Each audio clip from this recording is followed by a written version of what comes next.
The Power of Now, a practical, motivating guide to inner freedom. Introduction.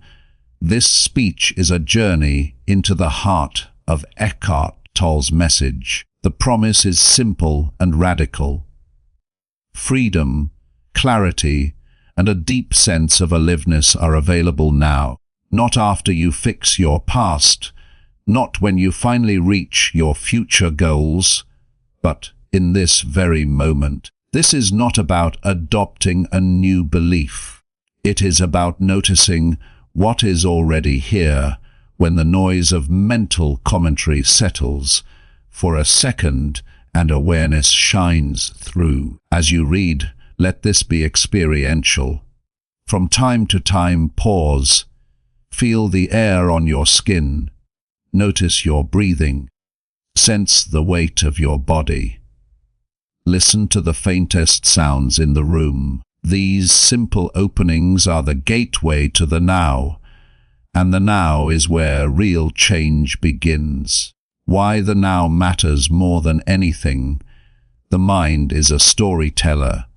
It lives in yesterday and tomorrow. It replays scenes, imagines outcomes, compares, predicts, and judges. None of this is wrong. Thought is a beautiful tool. But when we confuse thought with life itself, we suffer. The now is not a narrow point squeezed between past and future. It is the living field in which everything happens. When you are present, you are not trapped in the story of yourself. You are the spacious awareness in which the story appears. This shift is the essence of spiritual awakening and the core of the book. When presence becomes primary and thinking becomes secondary, peace arises naturally. From that peace, wise action follows. The identity shift that changes everything. Most people live identified with the mind. We think we are the voice in the head. The first liberating step is to become aware of that voice as a voice. Hear its tone. Notice its speed. Watch how it jumps to conclusions or rehearses conversations. When you see the mind, you are no longer completely immersed in it. The gap between you and the thought is the doorway to freedom. In that gap, there is stillness. In that stillness, you meet your deeper identity, the simple sense of being. It does not need a name or a history to be itself. It was present in childhood before words. It is present now, behind every thought and emotion, recognizing yourself as awareness rather than as your thoughts does not make you passive. It makes you sane, understanding the pain body. Beyond the stream of thought, there is another layer that feeds suffering. Tolle calls it the pain body. It is the residue of old emotional pain living in the nervous system. Sometimes it is active, sometimes it sleeps. When it awakens, little triggers create outsized reactions. You might feel a wave of anger, shame, or despair that is much bigger than the situation. The automatic pattern is to project it outward or to sink into it. The new pattern is to meet it with presence. Feel it directly in the body as sensation. Breathe into it. Name it quietly. Here is a surge of anger. Here is tightness in the chest. Here is heat in the face. The pain body feeds on your resistance and on drama. It cannot digest acceptance. When you stop arguing with the feeling and allow it to move through, you cut its food supply. That is what healing looks like in real time. The difference between clock time and psychological time. We need clock time to function. You schedule a meeting, plan a project, book a flight. This is practical and necessary. Psychological time is different. It is the habit of living for a future rescue or living inside a past wound. It whispers that peace is on the other side of promotion, apology, weight loss, or revenge. It says joy comes when you arrive. The truth is the opposite. Joy is a quality of presence. When you are fully here, your actions become more effective and your plans become clearer because they are no longer driven by fear. You still use clock time, but you are rooted in the now while you do. That subtle shift dissolves anxiety at its source. The power of acceptance and the art of surrender. Acceptance does not mean resignation. It means aligning with reality as it is now so that you can respond intelligently. Start with a simple practice. Ask yourself in any challenging moment, what is the truth of now? Then allow that truth to be true. The traffic is heavy. The deadline is close. The body is tired.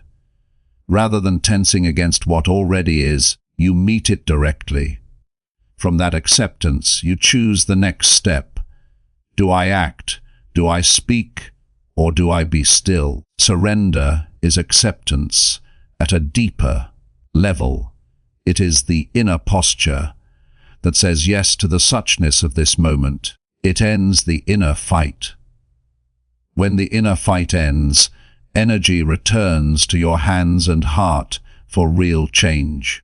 Presence in relationships reveal our unconscious patterns with precision. When you are identified with mind and pain body, you look to another to complete you or to take your pain away. That is a burden no one can carry.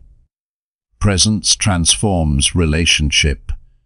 You begin to listen without preparing a rebuttal. You notice the impulse to defend and choose not to follow it. You speak from what is true now rather than from an old script. Space enters the conversation. In that space, empathy grows. Presence does not mean you accept harmful behavior. It means you respond from clarity rather than from reactivity. Sometimes love says yes. Sometimes love says no. In both cases, presence makes your boundary clean rather than punishing. Work, creativity, and the now is not only for meditation cushions. It is for keyboards, workbenches, classrooms, and meetings. When you bring presence to a task, you stop scattering attention. You do one thing at a time with your whole being. The task might be humble or complex. Either way, the quality of attention shines through. Flow states are simply deep presence applied to an activity. Creativity blossoms in silence because silence is spacious. New ideas need room to arrive. A noisy mind crams the room with old furniture. Make space and the new appears. Even in high-pressure environments, you can return to the body for a few breaths. That small reset often prevents big mistakes. The body is a portal. The mind resists the now because the now dissolves the mind's dominance. The body helps because the body is always here. Feeling the inner body, the subtle sense of aliveness in the hands, feet, and belly pulls attention out of thought and into presence. Try this. Close your eyes for a few seconds and ask, can I feel the energy inside my hands? Do not imagine it. Sense it. That hum is presence. It is accessible anywhere, and it requires no belief. Regularly returning to inner body awareness steadies you during stress and brightens ordinary moments. you discover there are no ordinary moments. There are only unlived ones. Dealing skillfully with thought, you do not have to fight your thoughts. Fighting gives them power. Imagine the mind as the sky and thoughts as weather. Cloudy or clear, the sky is untouched. When you notice you are lost in thought, acknowledge it kindly and come back to now through breath, sound, or sensation. Over time you become a conscious chooser of thought rather than a captive audience. Use thought strategically, plan the day, solve a problem, learn a skill. Then put the tool down. A mind that can rest is a mind that can perform. Pain, illness, and the gift inside difficulty, life, brings seasons of pain. Presence does not magic them away. It changes your relationship to them. If you are ill, presence meets the body's reality with tenderness. If grief arises, presence holds it without story. When you stop adding mental resistance, a quiet strength appears. This strength helps you follow treatment, ask for help, and do the next right thing. Sometimes the greatest openings come in times of loss because the usual structures fall away and the essential becomes visible. You discover a peace that does not depend on circumstances. That discovery is unshakable. Fear, anxiety, and the end of worry, fear, is a signal and a habit. The signal says pay attention to a real situation. The habit is a loop that imagines future disasters without action. The remedy is presence plus courage. Bring your attention back to now. Ask, is there a concrete step I can take? If yes, take it. If no, return to the breath and to what is actually happening in this room. The mind will claim that worry equals care. It does not. Care is clear. Worry is repetitive. Care solves. Worry circles. Bring your energy from circling to solving or to resting. That shift is a practice, and it gets easier. Forgiveness and freedom. Forgiveness in this teaching is not about declaring that hurtful actions were acceptable. It is about freeing yourself from the prison of sustained resentment. Resentment is the pain body chewing the same meal. It promises power but delivers heaviness. Begin with honesty. Yes, that hurt. Yes, boundaries are needed. And also, I will not carry this weight any longer. Presence lets the past be past. It allows learning without ongoing self-poisoning. You forgive others and you forgive yourself. That does not erase consequences. It erases the compulsion to keep suffering. Spiritual practice in daily life. Make your life the practice. Choose a few anchors. The breath, the sensations in your hands, the act of listening. Use them many times a day. Waiting in line, come back to breath. Before a call, feel the inner body. As you walk, hear the sounds without labeling. Set gentle reminders. Phone alarms can vibrate with a single word. Now, place small notes where you work or cook. Now, each time you return, you strengthen the muscle of presence. This is not perfection, it is a returning. The path is a series of returns. Silence, nature, and the unconditioned. Silence is not the absence of sound. It is a quality of attention. You can touch it in a quiet room or in a busy market. The moment you listen for the space around sounds, silence reveals itself. Nature helps because it does not pretend to be anything but itself. A tree is a tree, a bird is a bird. When you are among trees or by water, your mind often relaxes its grip. Let that relaxation teach you. Let the rhythm of breath and leaves remind you of a deeper rhythm that outlives your worries. Death, endings, and the indestructible. Now all forms change. Bodies age, careers shift, relationships evolve. The mind fears endings because it ties identity to form. Presence introduces you to the formless dimension of yourself, the aware space that witnesses change without being destroyed by it. When you touch that dimension, your fear of endings softens. You still grieve, you still care, but beneath grief there is a stillness that is not wounded.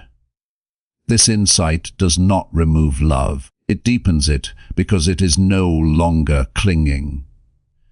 Common obstacles and how to move through them. Restlessness. The mind says this is boring.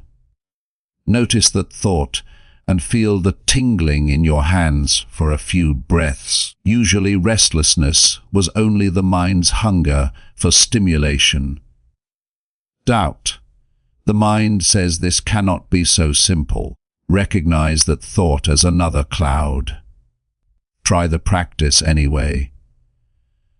Let results convince you rather than arguments. Impatience. The mind says, I tried presence for 3 minutes and I do not feel transformed. Realize you are already in the now. You cannot leave it. You can only leave attention. Returning to attention is the practice and the reward. Spiritual bypass. You pretend to be calm while pushing away legitimate feelings or responsibilities. Presence is not detachment. It is intimacy with whatever is true, followed by wise action. Pride. The mind says, I am more awakened than others. That is just another thought. If it appears, smile at it and return to simplicity. Awareness does not need to compare itself. A practical 1-week immersion. Day 1. Throughout the day, pause for 3 conscious breaths every hour. Set a gentle reminder. During each pause, feel the inner body in your hands and feet. Day 2. Add listening practice. For 5 minutes, sit and listen to all sounds without naming them. When labels arise, come back to raw listening. Day 3. Bring presence to a routine task. Washing dishes or writing emails. Do only that with full attention. Notice small details you usually miss. Day 4. Relationship practice. In one conversation, give undivided attention. Do not mentally rehearse replies. Notice the impulse to interrupt. Let it pass once. Day 5. Emotional alchemy. When a strong emotion arises, do not explain it or blame.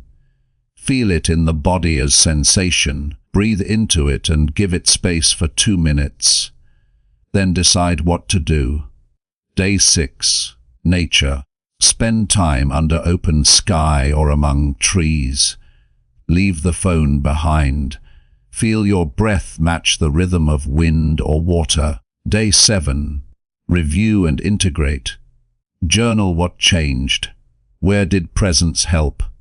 Where did you forget? Set 2 simple anchors you will keep beyond the week. Micro practices for busy moments. 1 conscious breath before you open a door. 1 conscious sip when you drink water. Hands awareness while you type the first 3 sentences of an email. Feet awareness when you stand up. Listening to the hum of the room for 10 seconds during a meeting. Looking at the sky for 15 seconds between tasks. These tiny returns build a new default. Decision-making from presence.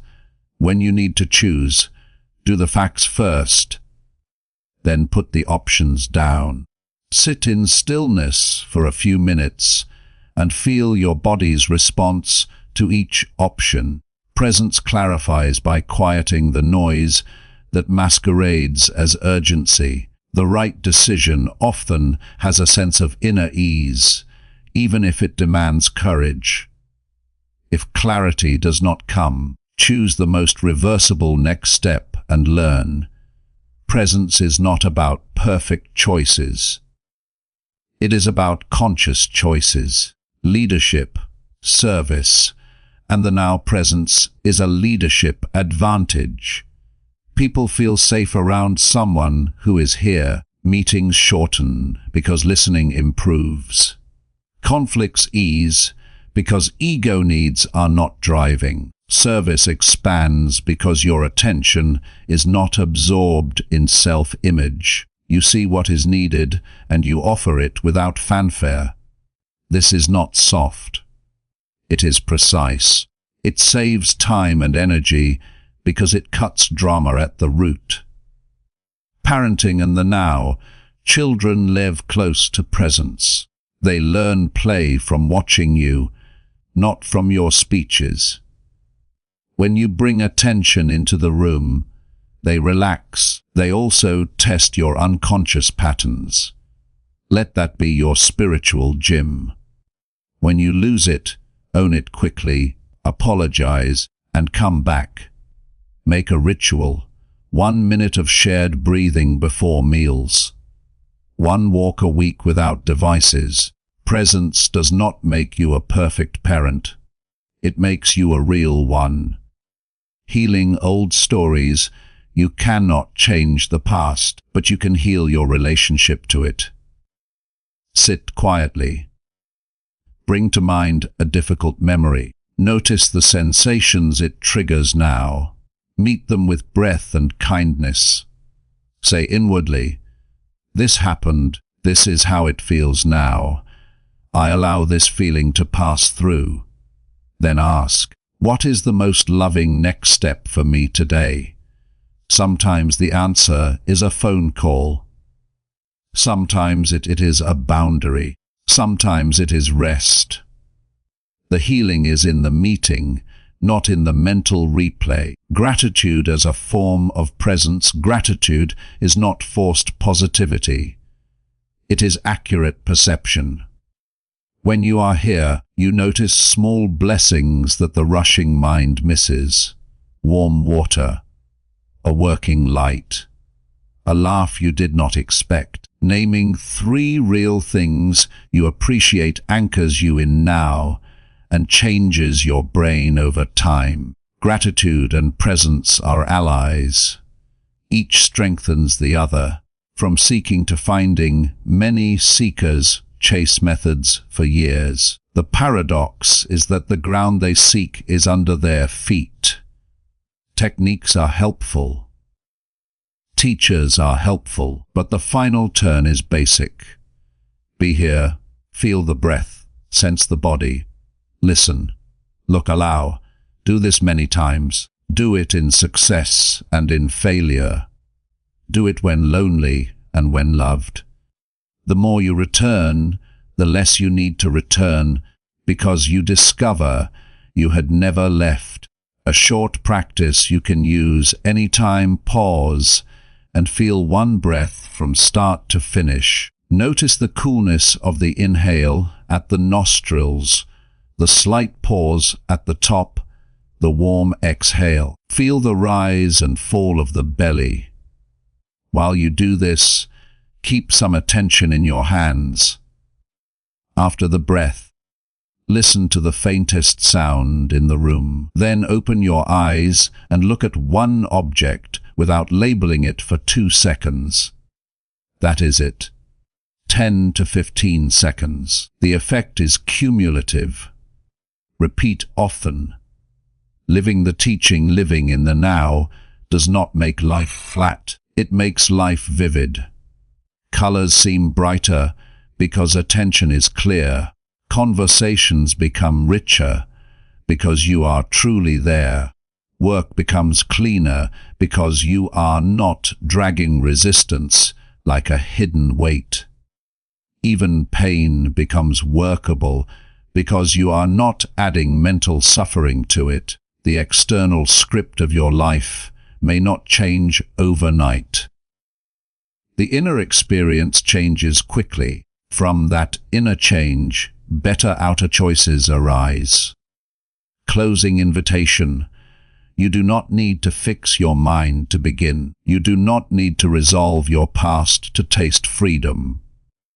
Right now, you can place attention in your breath and in your hands and notice that for a few seconds there is no problem to solve. Life is happening. You are aware of it. That awareness is spacious and steady, even while thoughts move. This is the power of now. It is not an idea to debate. It is a reality to inhabit. From that reality, kindness grows naturally, clarity appears reliably, and courage shows up when needed. Let your life be your teacher. Use setbacks as bells that call you back. Use success as an opportunity to deepen humility and service. Treat every person you meet as a chance to practice presence. One breath, one step, one conversation. Over and over. This is simple. This is strong. This is yours now.